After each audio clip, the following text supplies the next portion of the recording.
O Senhor esteja convosco. Ele está no meio de nós. Proclamação do Evangelho de Jesus Cristo segundo João. Glória a vós, Senhor.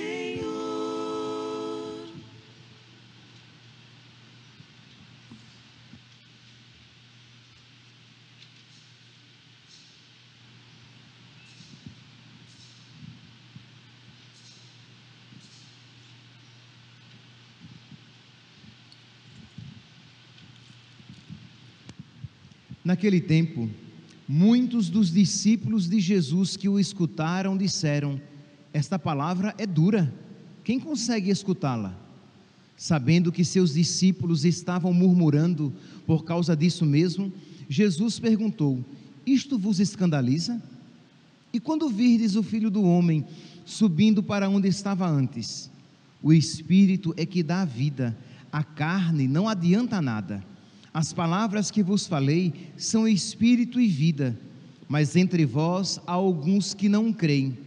Jesus sabia, desde o início, quem eram os que não tinham fé e quem havia de entregá-lo. E acrescentou: é por isso que eu vos disse, ninguém pode vir a mim, a não ser que lhe seja concedido pelo Pai. A partir daquele momento, muitos discípulos voltaram atrás e não andavam mais com ele. Então Jesus disse aos 12: vós também quereis ir embora? Simão Pedro respondeu: a quem iremos, Senhor? Tu tens palavras de vida eterna. Cremos firmemente e reconhecemos que tu és o Santo de Deus. Palavra da salvação. Glória a vós, Senhor.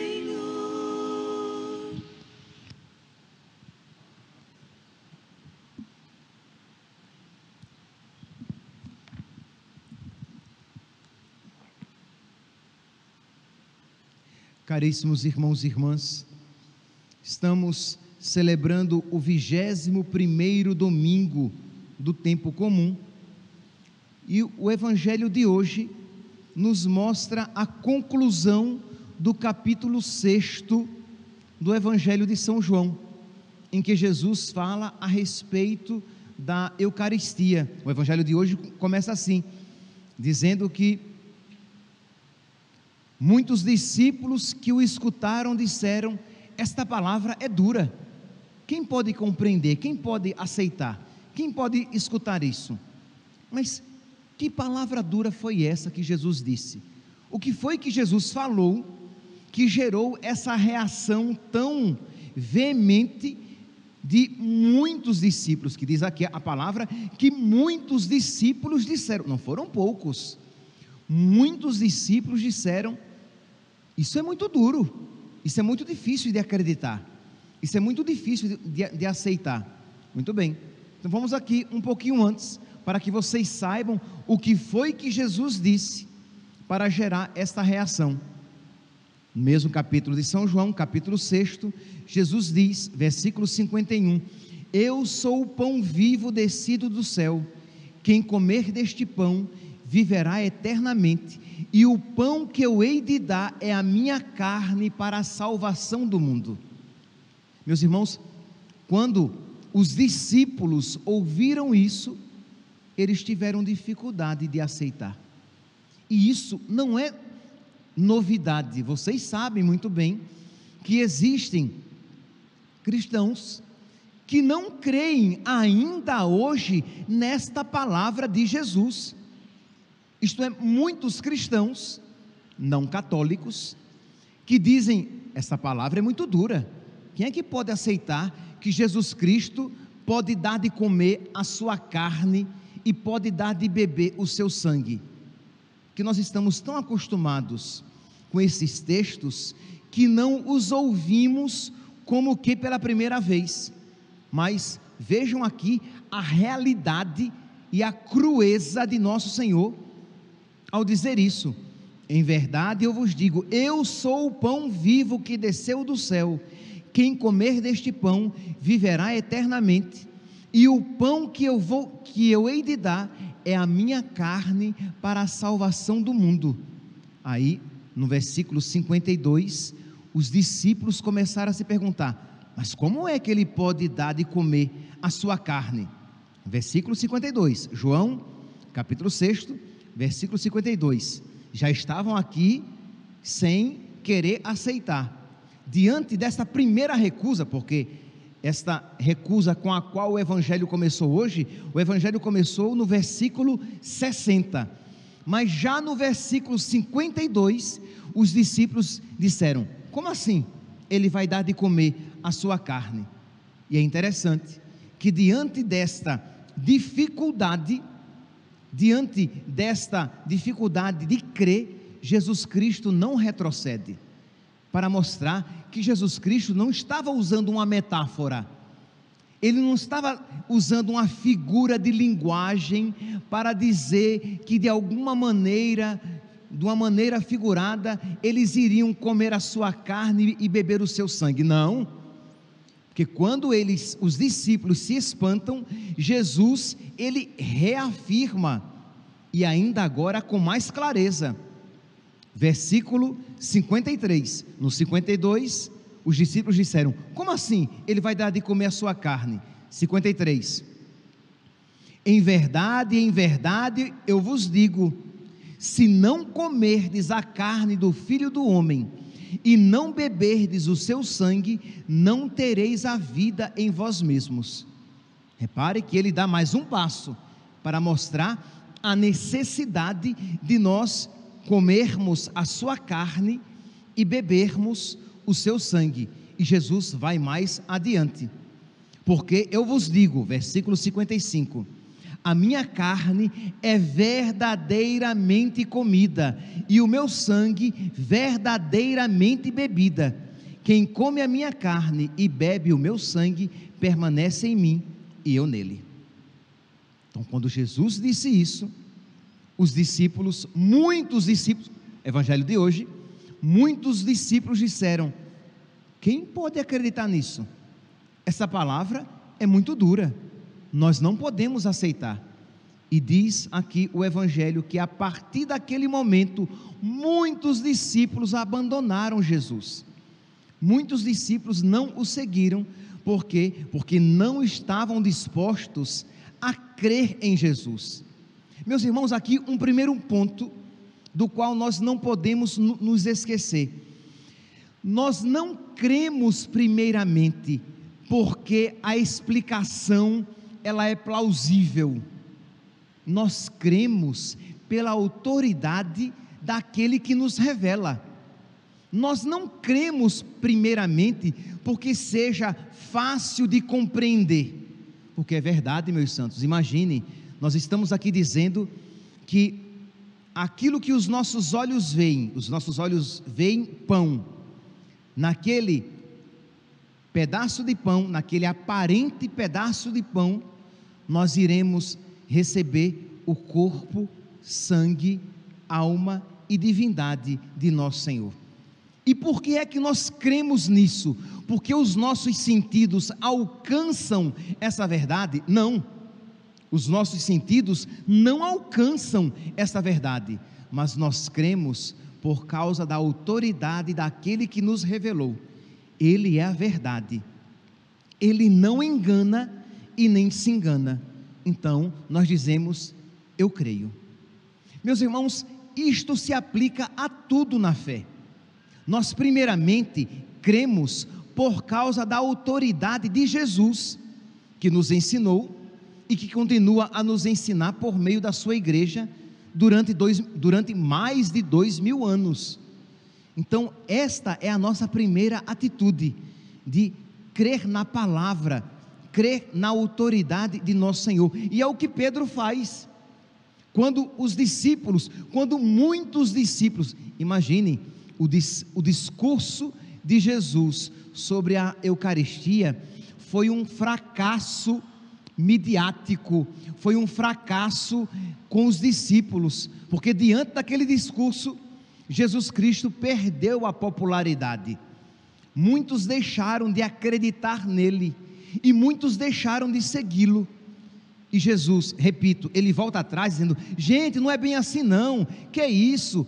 Não, Diante daquela palavra, Jesus se volta para os discípulos, para os apóstolos, e pergunta, versículo 67, melhor dizendo, João capítulo 6, versículo 67. Diante disso, Jesus disse aos 12, os discípulos, muitos foram embora. Jesus agora se volta para os 12, e Jesus pergunta, e vós, também quereis ir embora? Isto é, se vocês quiserem ir embora, podem ir. A verdade é essa. Jesus Cristo, ele não é politicamente correto. Jesus Cristo é verdadeiro. Ele não tem a pretensão de a todo custo ter uma multidão. Ele quer salvar a todos, desde que todos estejam dispostos a se converter, mas não a liquefazer a doutrina para agradar a maioria. A maioria ficou desconfiada, não lhe foi agradável aquele discurso, eles foram embora. Jesus se volta para os apóstolos e pergunta, e vocês vão embora também? E Pedro responde, Senhor, a quem iremos? Só tu tens palavras de vida eterna, nós cremos no Senhor. Simão Pedro respondeu, a quem iremos, Senhor? Tu tens palavras de vida eterna, nós cremos firmemente e reconhecemos que tu és o Santo de Deus. Esta profissão de fé de Pedro.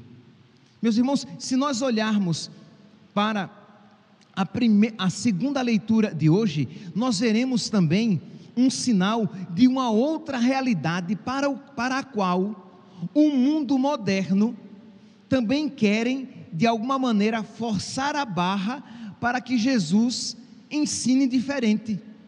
Jesus, na segunda leitura de hoje, retirada do capítulo 5 da carta aos Efésios, São Paulo, inspirado pelo Espírito Santo, no capítulo 5 da carta aos Efésios, São Paulo fala que o homem deixará pai e mãe e se unirá à sua mulher, e os dois serão uma só carne. Efésios capítulo 5, versículo 31. Por isso o homem deixará seu pai e sua mãe e se unirá à sua mulher, e os dois serão uma só carne. Este mistério é grande e eu o interpreto em relação a Cristo e a igreja, e é exatamente também por isso que a igreja sempre ensinou a indissolubilidade do matrimônio, que o homem e a mulher, quando validamente unidos pelos laços do matrimônio, eles estão unidos por toda a vida. O que Deus uniu, o homem não separe.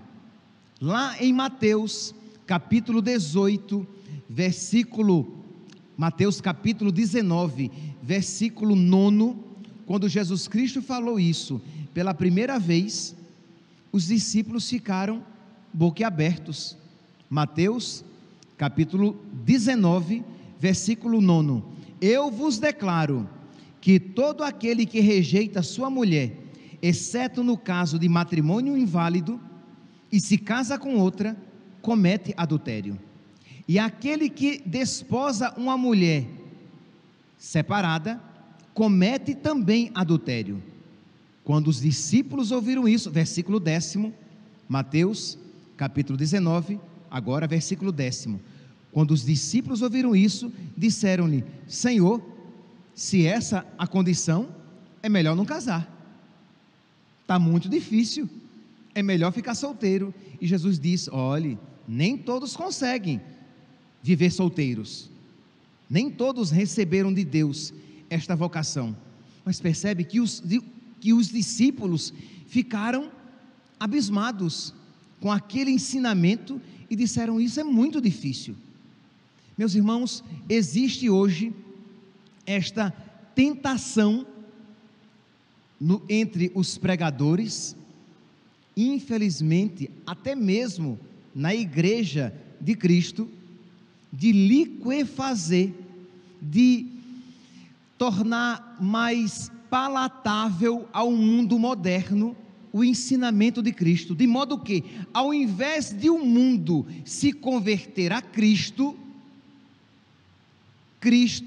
a igreja, sente a tentação de se perverter, porque não é conversão, de se perverter na lógica mundana. E aí, o padre, por exemplo, para não esvaziar os bancos da igreja, ele não ousa ensinar a palavra de nosso Senhor, porque se eu disser isso, as pessoas não vão se agradar. Se eu disser isso, as pessoas não virão mais à missa. Se eu disser isso, elas vão me achar antipático. Mas, meus santos, como diz São Paulo, é sempre bom, eu fazia menção por esses dias, acho que ontem, desse versículo de São Paulo, e que nós devemos nos recordar, Gálatas, capítulo 1, versículo 10: se eu quisesse agradar aos homens, eu não seria servo de Cristo.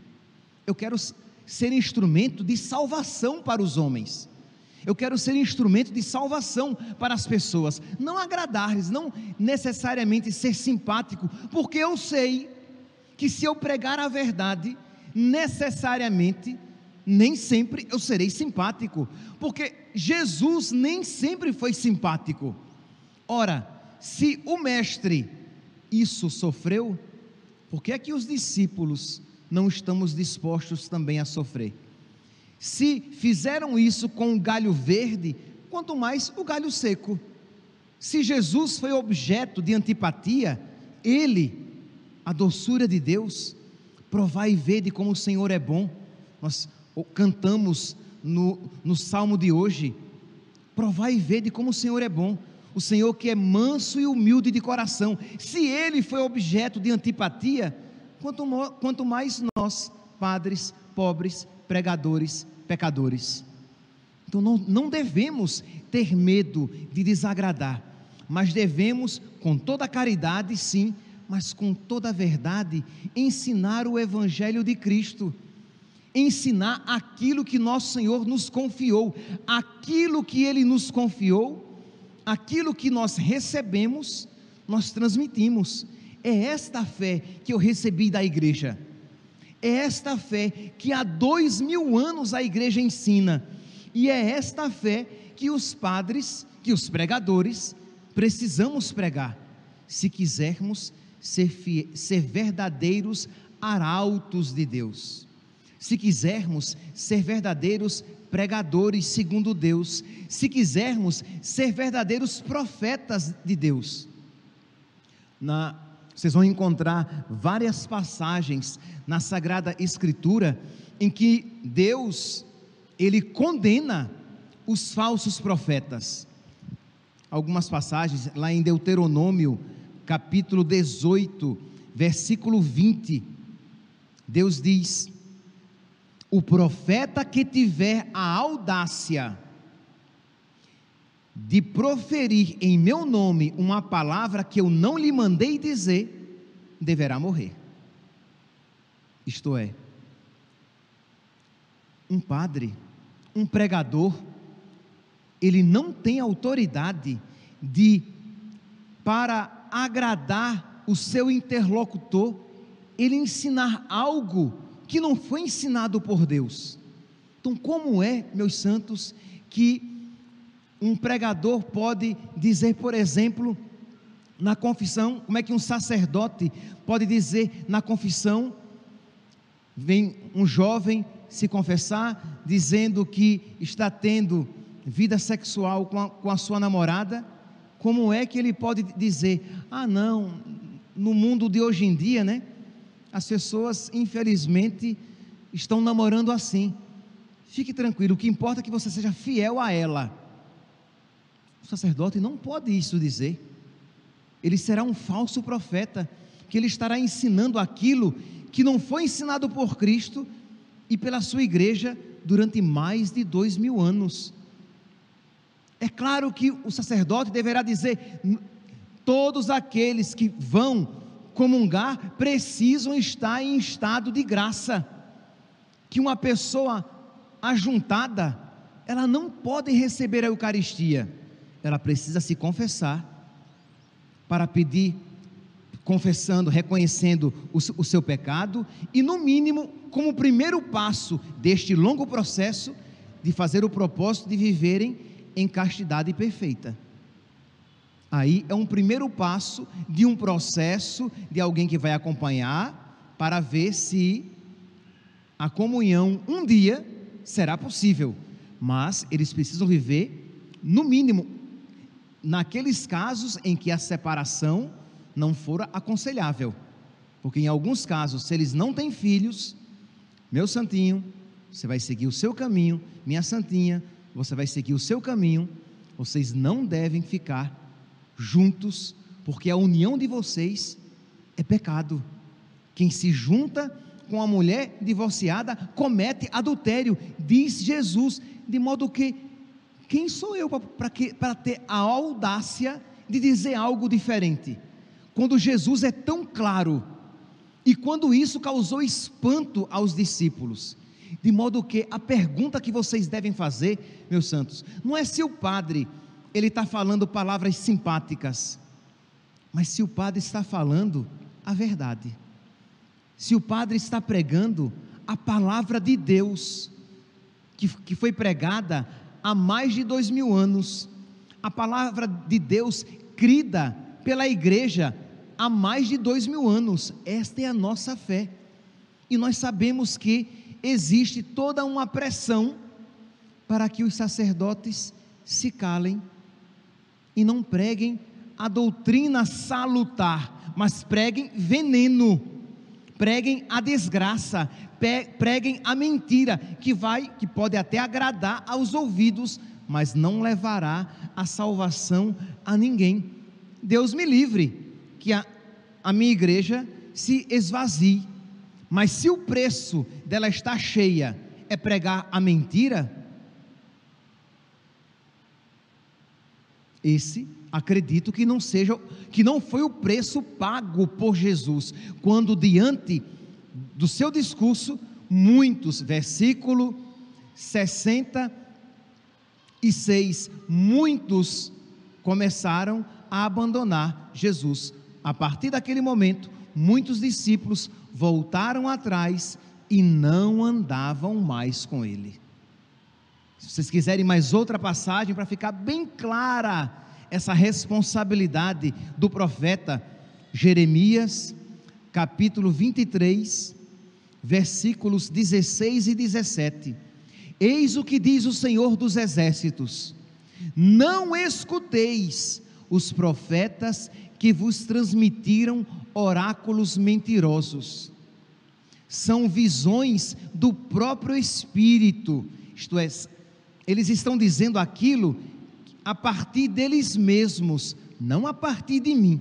Deus diz: não escutem esses profetas, e nós poderíamos aqui parafrasear: não escutem esses pregadores que pregam as suas próprias ideias, que pregam os seus próprios valores, que pregam a sua própria mentalidade. Nós pregamos Cristo, e Cristo crucificado e ressuscitado. Nós pregamos, e com a graça de Deus iremos pregar o evangelho pregado desde sempre. Continua então aqui: não cessam de proclamar aos que me desprezam, oráculo do Senhor, tudo irá bem para vós. O contexto aqui é que Deus estava dizendo que as coisas, que se eles continuassem vivendo daquela maneira, a desgraça viria sobre eles, e os falsos profetas diziam: não, nem se preocupe, nada de mal vai acontecer. Dizem os falsos profetas: oráculo do Senhor, tudo irá bem para vós. E aos que seguem obstinadamente as tendências do próprio coração, eles dizem: nada de mal vos acontecerá. Acontecerá, meus santos, acontecerá a perdição eterna. Aqueles que seguem obstinadamente o próprio coração. Jeremias capítulo 23, versículo 17. É até bonito hoje em dia dizer, né?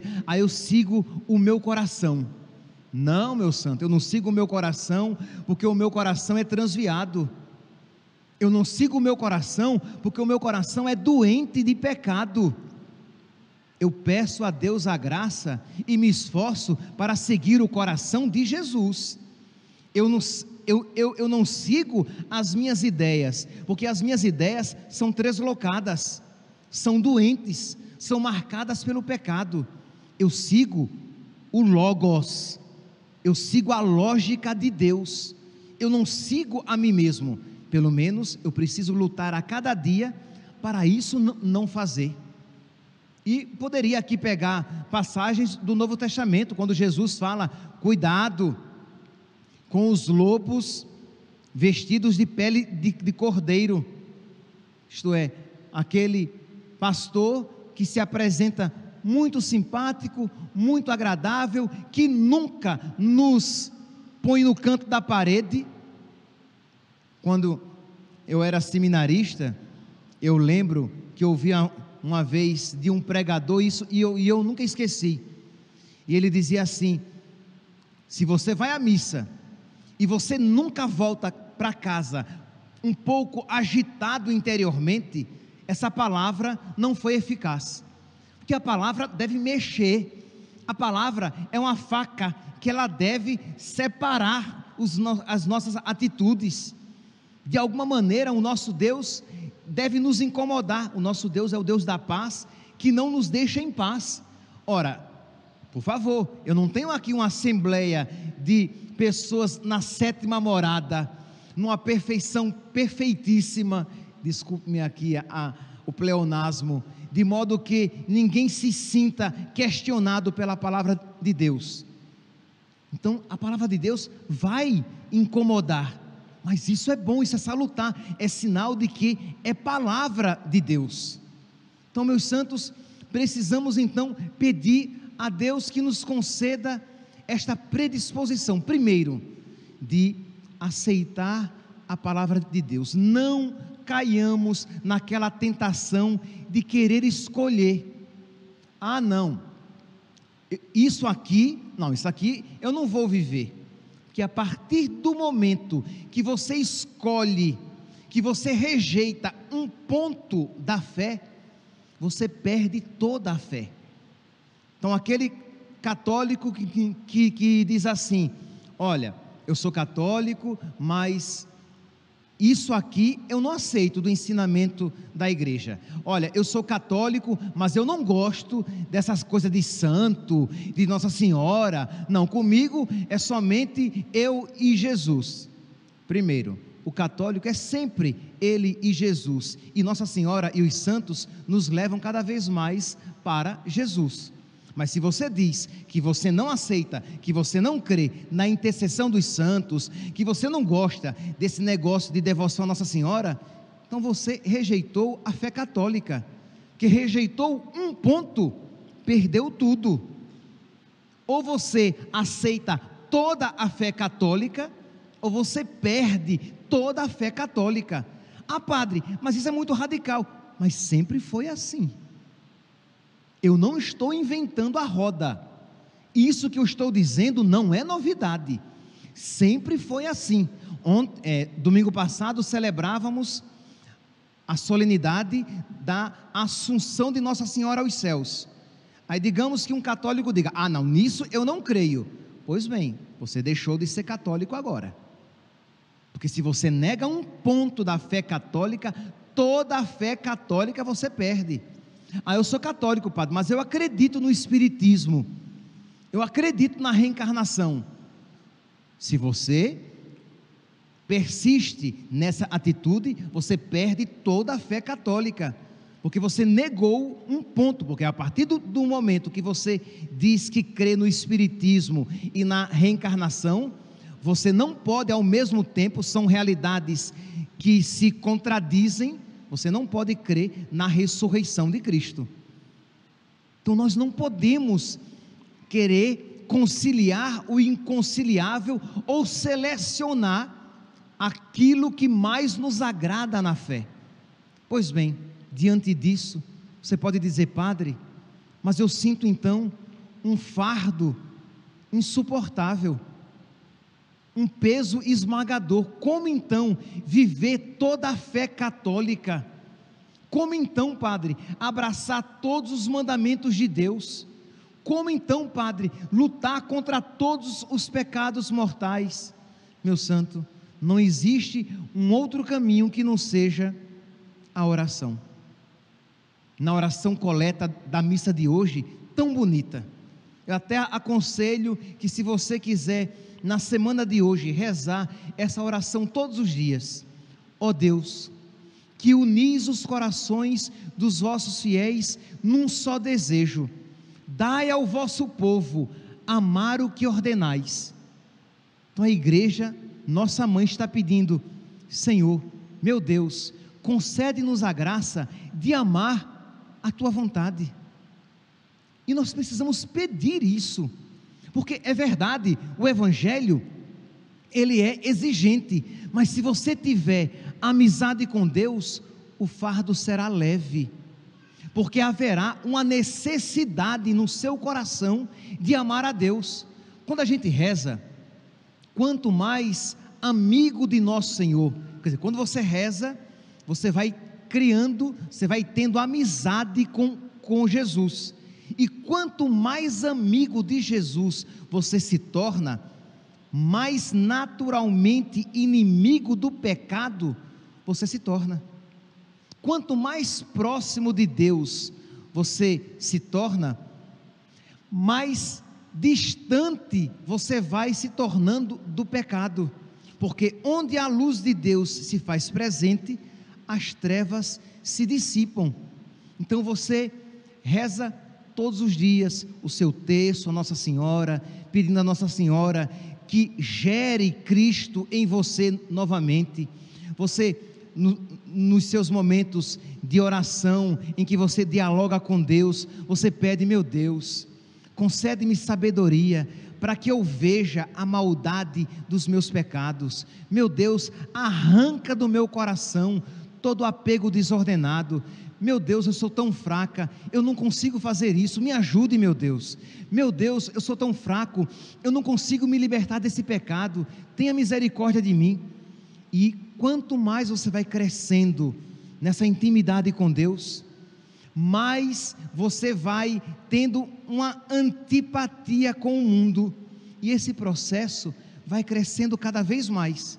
Mas se você abandona a oração, os mandamentos de Deus se tornam cada vez mais pesados. Se você abandona a oração, as realidades celestes se tornam cada vez mais abstratas. Falar de céu, de vida eterna, de salvação, eu não sinto isso. Por quê? Porque você perdeu esse contato com Deus, e as coisas espirituais se tornaram abstratas. Mas se você retornar à oração, você vai ver que as coisas espirituais serão as mais reais, que as coisas celestes serão aquelas que mais motivarão os seus atos, e que você amará as coisas de Deus e as coisas do alto muito mais do que as coisas da terra. Padre, mas isso eu não consigo. Bingo! Você não consegue, e é por isso que eu estou dizendo, você vai rezar, pedindo a Deus que faça isso em você. São Paulo diz, lá na carta aos Filipenses: Deus opera em nós o querer e o fazer. Então na oração você vai pedir: Jesus, ensina-me a querer o bem, ensina-me a amar os teus mandamentos, ensina-me a fazer o bem, ensina-me a praticar os teus mandamentos. É Deus quem vai fazer, mas você precisa rezar, você precisa suplicar a Deus, e é exatamente isso o que a oração coleta de hoje diz: ó Deus, que unis os corações dos vossos fiéis num só desejo, dai ao vosso povo amar o que ordenais, e esperar o que prometeis, para que na instabilidade deste mundo fixemos os nossos corações onde se encontram as verdadeiras alegrias.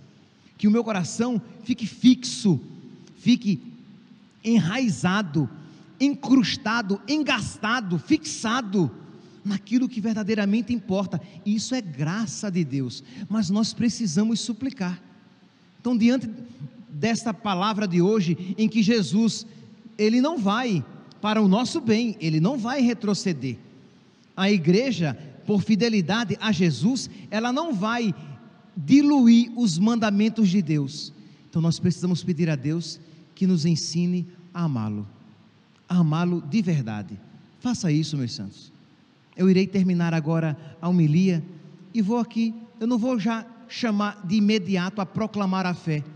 Não, vou dar 30 segundinhos para que você peça a Deus isso. Não volte para casa hoje simplesmente você ouviu a missa e foi embora, você viu o santo sacrifício e foi embora. Não, faça, quais são as suas fragilidades? O que é que em você é difícil, isto é, você tem resistência de aceitar aquele mandamento, você tem dificuldade de obedecer àqueles preceitos de Deus, você percebe que a sua fé é fraca. Peça a Deus agora. A palavra de Deus diz que onde 2 ou mais estiverem reunidos em meu nome, eu estou no meio deles. Abra seu coração, mostre as suas doenças a Deus e diga: Senhor, por misericórdia, converte-me.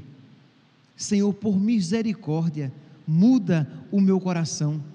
Senhor, por misericórdia, aumenta a minha fé. Senhor, por misericórdia, arranca de mim esses apegos e pecados.